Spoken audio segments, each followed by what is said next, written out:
Hey, this is Notser, and today's video is dedicated to all those 120mm Royal Navy destroyers. They've got constant questions related to the build, and part of this is because the latter half uses a different gun caliber, a smaller gun caliber, and if you were to just look at my tier 10 or tier 9 build, you might assume that that's the appropriate build for every single British DD, and it is not. It is, in fact, not the appropriate build. The appropriate build is on the screen. The only thing I would add to this is a drill and rush. I have a 17-point commander. I want 19.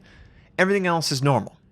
You don't need IFHE. In fact, you're pretty much wasting 4 points because you're not crossing any significant thresholds. Your base penetration is just enough to do full hull damage to enemy destroyers, any normal enemy destroyers. Something like the Khabarovsk, that's not a normal with 50mm. So don't ever expect to be able to do full damage. No skill, no build would ever allow you to do damage to that section of the ship. But if you consider, okay, 19mm of normal pen, and it gets me up to probably 23, 24, that's not very significant. 4 points for that? So just be aware. I want to make this video to answer any questions. I'm not here to be critical of a build that you might have, and you might have IFHE. Believe me, I am someone who has done terrible builds over the years, but I also feel as though players are sort of being baited into these builds because they probably just don't know, and someone they've talked to has given them bad advice. So I just want to try and help out with that. You really want to get the most out of the skills you spend.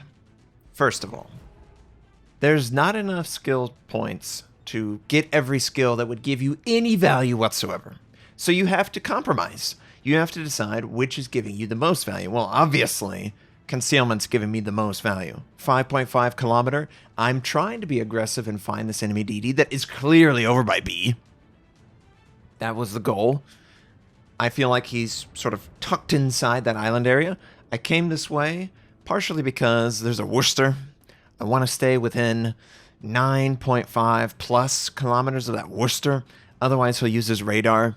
It's just my luck. We all know he'll have radar perfectly, and it'll counter me completely. And oh, it's not a DD.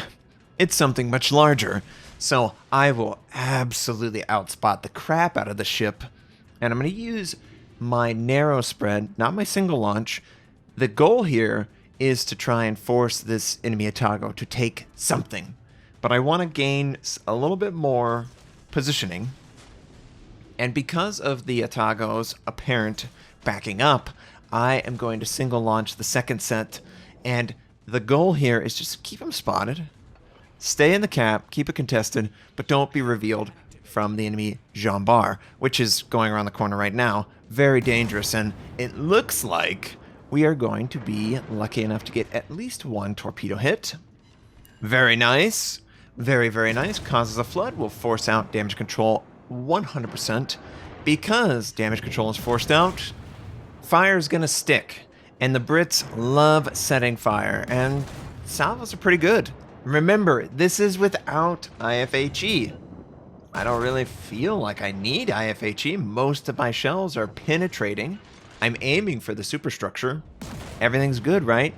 And then you can switch to AP, which is very good as well when they're broadside. So, enemy is taken out. Friendly Massachusetts gets the last secondary kill, gets close quarter expert, and of course it's his. Michael goes mine. But the enemy who was disrupting the capture is no longer with us. And unfortunately, I thought that I would have had a... Oh, he's going to run into him and ram him. Yep. 2 ships pass the night. Actually, they don't pass. They ram right into each other. And no longer spotting my ship. Accidentally fired right as the smoke was going out. I didn't plan to do that. You want to be very careful. You don't want to reveal your position. Oh boy, that guy's burning really bad. And do I want to fire on him? No, I don't know that I want to fire on him. I do want to capture this base. And I do have smoke, so I do intend to be aggressive. Go for the superstructure. Should have plenty of pen. Once I get a fire or two on the superstructure, we can then consider maybe dropping off with smoke.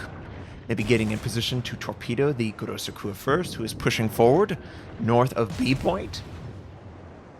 But note, if I have good location on my shells, everything's fine. If I hit the side of the hull, if I hit the guns, of course they're going to shatter and fail to do damage. Still detected, and I feel like there's enough necessary risk here to not really feel all compelled to do much other than stay in the center. I'm hoping to hit with torpedoes. I do send a lot of single launch torpedoes.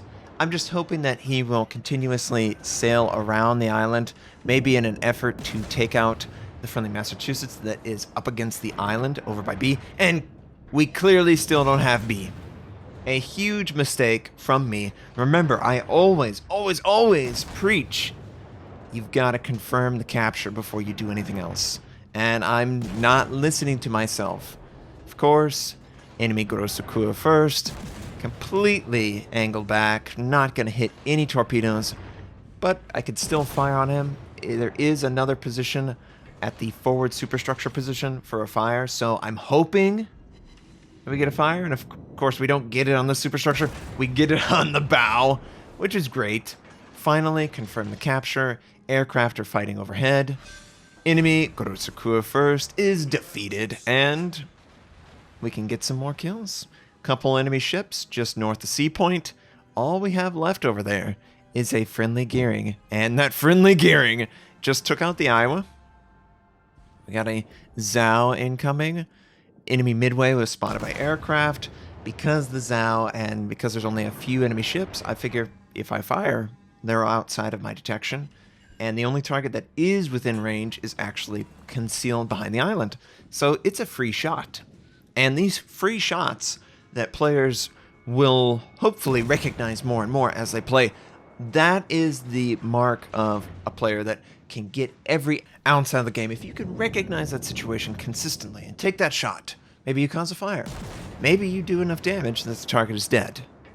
But you need to keep in mind, pay attention, the minimap, positioning. Where could they possibly be? Enemy DDs, they're outside of range. Enemy Zhao, of course, taken out. We've got that Worcester that I hated, that I avoided initially. He sailed all the way to the south side. He's probably engaging the friendly gearing. The Midway has taken torpedoes, and the torpedoes have forced out damage control. And I would love a fire set to this guy. Just one fire set to this Midway. Now, even my 127mm American, or 128mm, or 130mm for the Soviet destroyer gun, they'll fail to pin the top deck of the Midway. It just has a ton of armor. If you can hit the side of the hull, that would be more appropriate, and you definitely are aware of that as a Brit. You're aware that your gun caliber is just barely adequate, and yes, the superstructure is a good location too, but you're aware your gun caliber is just barely adequate to penetrate DDs. It's not going to be barely adequate against higher armor targets. You're going to have to be more creative, you know. And the location with AP, it works out to be more creative with these guys. AP's just perfectly serviceable, no issue whatsoever. The single fire will prevent him from sending out aircraft the friendly was able to set, and we take out the target. Third kill, enemy Yui Yang. A tier 10. Does this Yui Yang think he can take me? We'll see. I've got 360 gun turrets, and I think I can take this guy 1 versus 1. I know he beats me a lot in health, and we have a friendly Cossack that's barely alive, so he might go after that target first. But the positioning, the shells, I love how punching the British 120mm are. They just do a good job. They're very good at taking out enemy DDs, and be honest with you, taking out enemy DDs is the most important role of a DD. It really is, because it's probably the only role that most DDs will allow you to openly fire at them. That's the key bit here. This player is taking free damage. He's not trying to avoid it, not adequately, and because of that, I could get damage on the target, even though he was going after and he eventually took out the friendly that was low.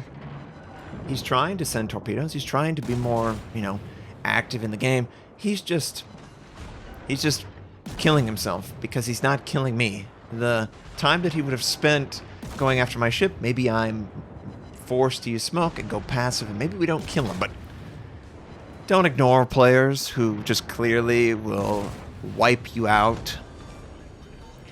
It doesn't help. It doesn't solve the problem. It doesn't matter the tier. I mean, the guy's dead, and I'm glad.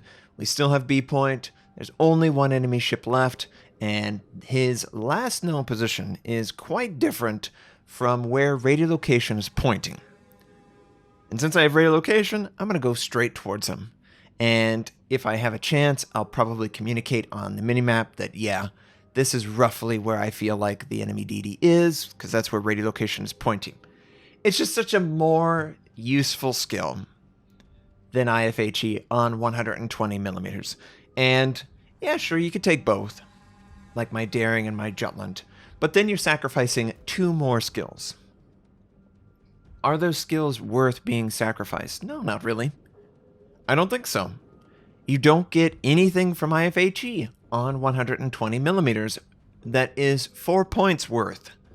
Maybe 1 point, maybe 2 points, but not 4 points. So that's where I draw the line. That's why I try and pick skills that will give me the most, even though there's a plethora of skills that are just super useful. I mean, super, super useful. Enemy Benson, he's taking fire from friendly, he's taking fire from myself. We've got more than enough health here. I don't feel any risk of dying at all. All I'm trying to do is get the last shot and get that number 5 kill so we can earn Kraken Unleashed and win this game. Now, we didn't do tons of damage, but we did exactly what we needed to do. Played the objective, took out the DDs, and just walked all over the enemy. I love the British DDs because they're so effective at that. And this was a tier 10 game. Once again, having great impact. 5 kills, Kraken Unleashed, 72,000 damage done, 2,354 base XP. Hope you enjoyed this game. That 120 millimeters are fantastic. I hope you have a wonderful day, and I'll catch you next time.